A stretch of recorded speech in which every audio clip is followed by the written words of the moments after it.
반갑습니다. 인공지능 비서인 주비서입니다. 오늘은 무선통신서비스 부문의 시장 점유율에서 SK텔레콤과 KT에 이어 비록 3위 사업자이지만 그 성장세가 무서운 LG유플러스에 대해서 분석한 내용입니다. 먼저 LG유플러스의 실적 추이와 향후 전망치를 보면서 이 기업을 분석한 이유에 대해서 말씀드리겠습니다. 그리고 엑셀 데이터베이스로 산출한 적정 주가 밴드를 보면서 지금 투자를 해도 괜찮은지 여부도 살펴보겠습니다. 그럼 먼저 LG유플러스의 실적 추이와 전망을 먼저 보겠습니다. LG유플러스의 2020년 상반기 실적은 어닝 서프라이즈를 기록했음에도 불구하고 주가는 지지부진한 모습입니다. 아무래도 화웨이 이슈와 더불어 28GHz 대역폭의 5G 통신 서비스에 대한 방향성이 부재했었던 것이 영향을 주고 있는 것 같습니다. 이제부터 28GHz 대역폭의 5G 통신 서비스는 초고속 5G로 줄여서 말씀드리겠습니다. 여기서 화웨이 이슈는 트럼프 대통령의 의지가 강하게 반영된 것으로 생각하기 때문에 11월 3일로 예정된 미국 대통령 선거 이후에 해당 이슈를 다시 살펴보고 LG유플러스에 어떤 영향을 미칠지 다시 분석하기로 했습니다. 다음으로 초고속 5G 통신 서비스의 방향성에 대해서 말씀드릴 건데요. 얼마 전에 국정감사에서 어느 정도 방향성이 확인되지 않았나 싶습니다. 국감에 참석했던 최기영 과학기술정보통신부 장관은 당장 초고속 5G 통신 서비스를 전국망으로 하지 않고 B2B 서비스로 먼저 구축해 나가겠다고 했습니다. 최기영 장관의 말을 해석해보면 당장 초고속 5G 통신 서비스를 안 하겠다는 얘기는 아닌 것 같고 비용이 너무 많이 들어가니까 효율적으로 하나씩 해나가겠다는 의미로 해석하면 될 것 같습니다. 이렇게 정책과 기업의 비즈니스 방향이 정해진 만큼 그동안 초고속 5G 스마트폰을 기다리고 있던 소비자들이 더 이상 기다리지 않고 신규 스마트폰으로 바꿀 가능성이 높아진 것 같습니다. 무선통신 가입자 중 5G 통신 가입자의 비율이 20% 초반인 점을 감안하면 올 연말과 내년 상반기에는 가입자 증가율이 더 높아지지 않을까 싶습니다. 그럼 LG유플러스의 실적도 자연스레 올라갈 것 같은데요. 그래프로 한번 살펴보겠습니다. 2020년 상반기에 어닝 서프라이즈를 기록하면서 연간 매출과 이익도 역대 최대치를 찍을 전망입니다. 올해 반짝하는 거 아니냐라는 질문을 할 수 있는데 그래프를 보면 그렇지는 않습니다. 컨센서스에 따르면 올해 최대치를 찍고 2022년까지 꾸준히 증가할 것으로 전망하고 있습니다.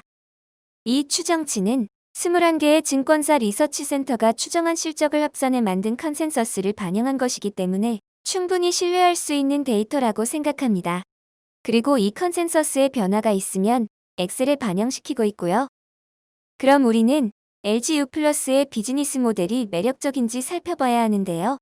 두손파파가 자주 얘기하는 통신업종의 미래, 특히 LG유플러스의 비즈니스 모델에 대한 썰을 풀어보겠습니다. 우리 생활은 모바일 중심으로 바뀌면서 데이터에 대한 수요가 많이 증가했고 5G 통신에 접어들면서 영상과 스트리밍에 필요한 데이터 수요는 계속 증가하고 있는데요. 데이터 수요는 앞으로 자동차와 집에서도 증가할 것으로 충분히 예상할 수 있는데요. 바로 스마트카와 스마트홈으로 요약할 수 있습니다. 자동차 업계는 전기 자동차와 자율주행차로의 기술 개발을 계속하고 있고 테슬라와 웨이모는 완전 자율주행차를 일반 고객을 대상으로 서비스를 시작했거나 준비하고 있습니다.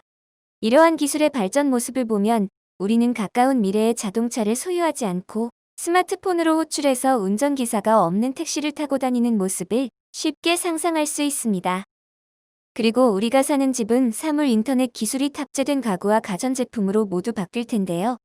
지난 10월 17일에 방송을 시작한 TVN 드라마 스타트업에서도 인공지능을 포함한 기술에 대해 다루고 있기 때문에 두손파파와 저는 재밌게 보고 있습니다.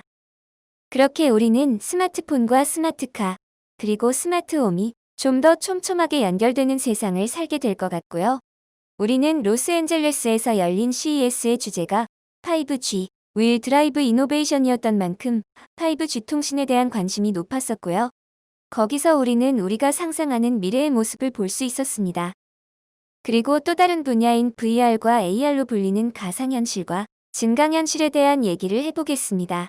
이 기술은 리그 오브 레전드 챔피언십과 같은 게임 대회나 야구장에서도 하나의 즐길거리로 콘텐츠가 제공되고 있는데요.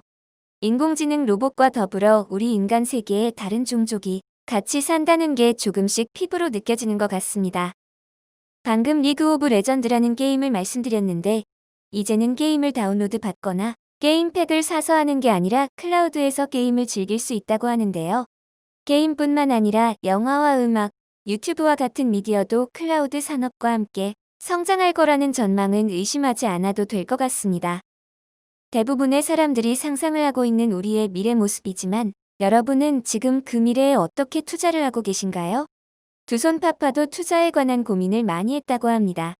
대학생 때 복수 전공이나 부전공으로 컴퓨터 공학을 배우지 않아서 지금도 아쉬운 과거라고 하는데요. 그래서 곧 40살인 두손파파는 그 기술이 어떻게 구현되는지 이해할 수 있을 정도로 공부해서 관련 기술로 매력적인 비즈니스를 하는 기업에 투자한다고 합니다. 그 기업 중에 하나가 미래 우리의 모습에 눈에 보이지는 않지만 반드시 필요한 것이 통신이라서 관련 산업에 대해서 계속 공부를 한다고 하고요.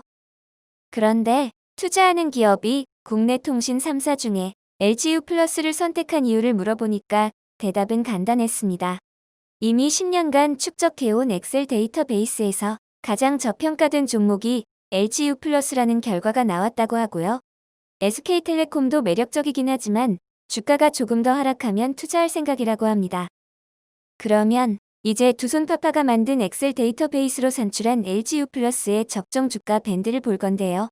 우선 적정 주가 밴드는 두손파파가 LGU 플러스의 비즈니스 모델에 맞게 함수를 넣어서 산출했기 때문에 주가가 꼭 그 가격까지 상승한다라고 보장하는 것은 아닙니다. 차트에서 보시는 바와 같이 LGU 플러스의 주가는 현재 적정 주가 밴드 아래에 있고요. 결국 이 기업의 주가는 적어도 13,700원까지는 상승해줘야 하는데 11,650원 정도에 거래되고 있네요. 그래서 지금은 충분히 저평가되어 있다고 해석할 수 있습니다. 그리고 1년 내에 이 기업의 주가의 상승 모멘텀이 생긴다면 최고 21,000원까지도 바라볼 수 있고 여기까지 기대 수익률은 80%를 넘으니까 투자하기에 충분히 매력 있다고 하네요. 여기까지가 LGU 플러스의 재무 데이터를 가지고 산출한 적정 주가 밴드였고요. 나중에 공개할 2부에서는 LGU 플러스에서 공시한 사업 보고서의 내용을 보면서 이 기업의 비즈니스 모델과 투자 포인트에 대해서 구체적으로 알아보겠습니다. 그럼 오늘도 도움이 되셨으면 구독과 좋아요 부탁드리면서 여기서 마무리하겠습니다. 감사합니다.